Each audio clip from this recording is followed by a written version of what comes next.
E nesse vídeo eu vou falar um pouquinho para você sobre a WASP Top 10 ou WASP Top 10, explicar para você o que é o WASP, o que é esse Top 10 de vulnerabilidades e que é um assunto bem importante para a área de segurança da informação. Olá, seja bem-vindo ao Guia Anônimo, um canal que fala sobre segurança da informação e hacking. Eu sou Afonso da Silva e nesse vídeo a gente vai dar uma olhadinha no OWASP Top 10. Primeiramente, a gente precisa entender o que é o OWASP, e aí eu vou ter que ler porque de cabeça é meio complicado. O OWASP é o Open Web Application Security Project, ou no português, Projeto Aberto de Segurança em Aplicações Web.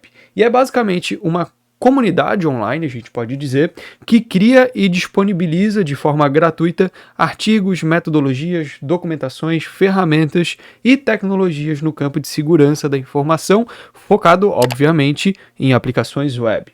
O OWASP é um tipo de uma nova organização e o fato de ser livre ele fica meio que também livre de pressões comerciais, né? E assim permite que o OWASP ele forneça informações sem nenhum tipo de lado sobre segurança das aplicações de maneira totalmente imparcial, tá? Porque não tem patrocínio, não tem nada do tipo, então ele acaba não tendo nenhum custo-benefício para falar bem ou falar mal de alguma empresa, de alguma tecnologia, assim por diante. Tanto que existem várias ferramentas de segurança que a gente utiliza que são desenvolvidas ou mantidas pela OWASP, tá? Várias mesmo, ok?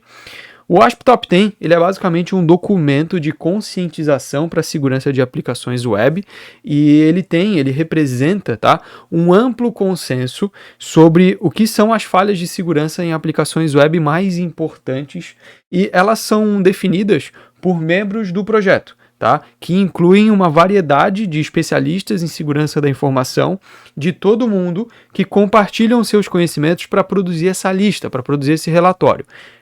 No momento da gravação desse vídeo, a gente tem como última versão publicada do OWASP Top 10, o OWASP Top 10 de 2017, e é ele que a gente vai utilizar como base. A princípio, é para ser disponibilizado ainda em 2021, também outro Top 10 com atualizações.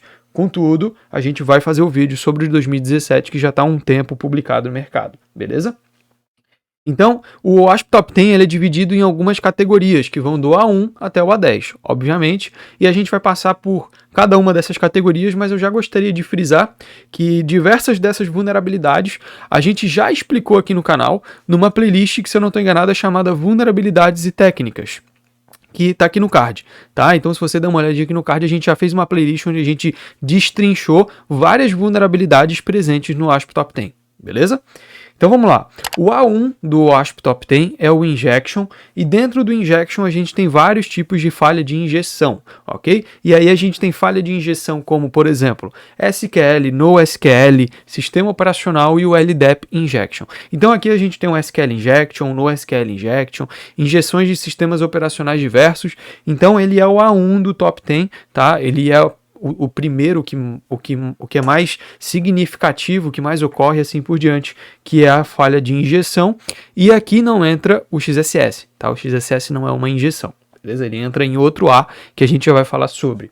O A2 é o Broken Authentication, que é basicamente quando as funções do aplicativo relacionados à autenticação e ao gerenciamento de sessões são frequentemente implementadas de maneira incorreta, permitindo assim que os invasores eles comprometam senhas, chaves ou tokens de sessão e explorem outras falhas de implementação para assumir a identidade de outro usuário temporariamente ou de forma permanente. O Broken Authentication ele é o A2 e ele diz que basicamente são falhas como, por exemplo, você logar no sistema e por meio do armazenamento local ou por meio dos cookies ou dados de sessão, você consiga, por exemplo, acessar os dados de um outro usuário, tá? Então você está lá logado na sua rede social, por exemplo, como usuário 1, e aí você muda as informações da sessão, muda as informações do armazenamento local lá no próprio navegador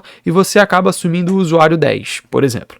Então esse seria um Broken Authentication, ok? O A3 é o Sensitive Data Exposure, ou basicamente exposição de dados sensíveis. Aqui diz que os invasores eles podem roubar ou modificar informações, dados que deveriam ser protegidos, né, que são fracamente protegidos, que são, ou seja, protegidos de uma forma incorreta, para conduzir uma fraude, por exemplo, de cartão de crédito, roubo de identidade e outros crimes que podem ser feitos com base nessas informações sensíveis obtidas. Os dados confidenciais, eles podem ser comprometidos sem proteção extra, como a criptografia ou a utilização de outras técnicas que requerem uma precaução especial quando são trocadas entre o navegador e o servidor, tá? Então, é uma falha que pode ser considerada extremamente grave, até mesmo porque a gente tem hoje no Brasil, que é a Lei Geral de Proteção de Dados, tá? Então, a Sensitive Data Exposure certamente é uma vulnerabilidade e tanto.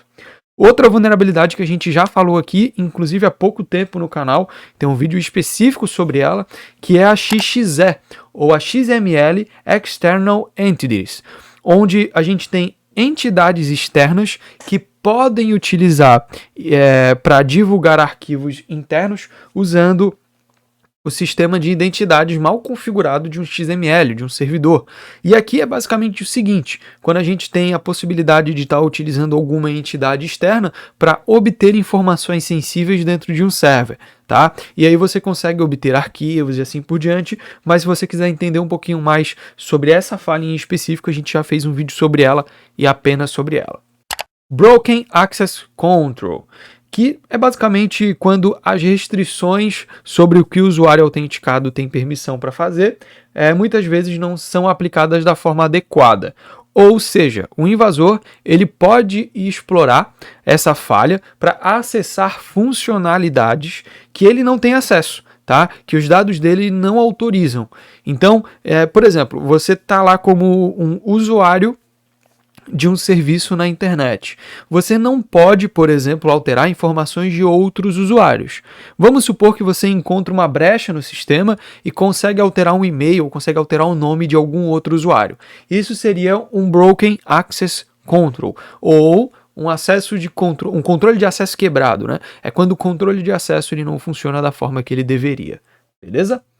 O A6 é o Security Misconfiguration. É muito comum esse tipo de vulnerabilidade e geralmente é o resultado de uma configuração padrão insegura ou uma configuração incompleta, tendo assim como, por exemplo, um armazenamento em nuvem e a nuvem aberta, erros de configuração de cabeçalho HTTP configurados incorretamente ou não configurados e mensagens de erro detalhando o que contém ali nas informações confidenciais, enquanto um erro ele traz informação confidencial que ele não poderia. Então acaba até podendo mesclar com outros tipos de vulnerabilidades do próprio WASP Top 10, tá? E o Misconfiguration, ele é bastante conhecido pelo HSTS, né, por exemplo, que é a falha de configurações de cabeçalho que permitem como clickjacking, como XSS e assim por diante. Então, o Security Misconfiguration é muito comum mesmo, muito. O A7 é o Cross-Site Scripting, o conhecido como XSS, que a gente já sabe o que é, né? A gente está cansado de saber o que é o XSS, já tem vídeo também aqui sobre XSS, alguns vídeos inclusive, alguns deles também práticos, que é basicamente quando a gente consegue injetar, entre aspas, um script dentro de um sistema web e esse script sendo rodado de forma armazenada ou rodado de forma refletida dentro do sistema. Mas ela é uma das vulnerabilidades mais tradicionais que a gente tem e uma das mais faladas também. O A8 é o Insecurity meu Deus, é muito difícil. Insecurity Deserialization. No português também é difícil, mas fica mais fácil. Que é a deserialização insegura. E, cara, é muito difícil essa palavra. A deserialização insegura, ela geralmente leva à execução de outros tipos de vulnerabilidade, como o código remoto, né? Um RCE, por exemplo. Mesmo que as falhas de deserialização não resultem na execução de um código em si, elas podem ser utilizadas para realizar ataques, incluindo ataques de repetição, ataques de injeção e ataques de escalonamento de privilégio, tá? E a deserialização insegura ocorre quando a deserialização do software ela não é bem feita, não é bem configurada.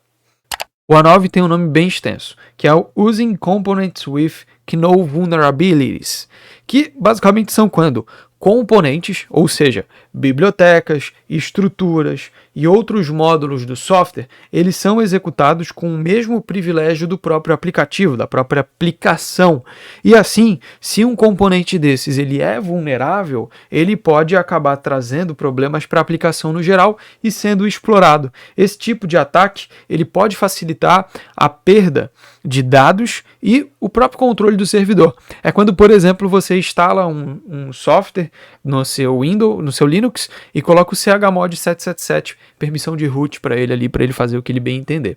Então, nesse caso, funciona de uma forma parecida, que é quando, por exemplo, eu instalo uma biblioteca e essa biblioteca ela tem muitas permissões dentro da minha aplicação. E se a biblioteca for vulnerável, acaba tornando a possibilidade de que toda a minha aplicação seja atacada por meio desta.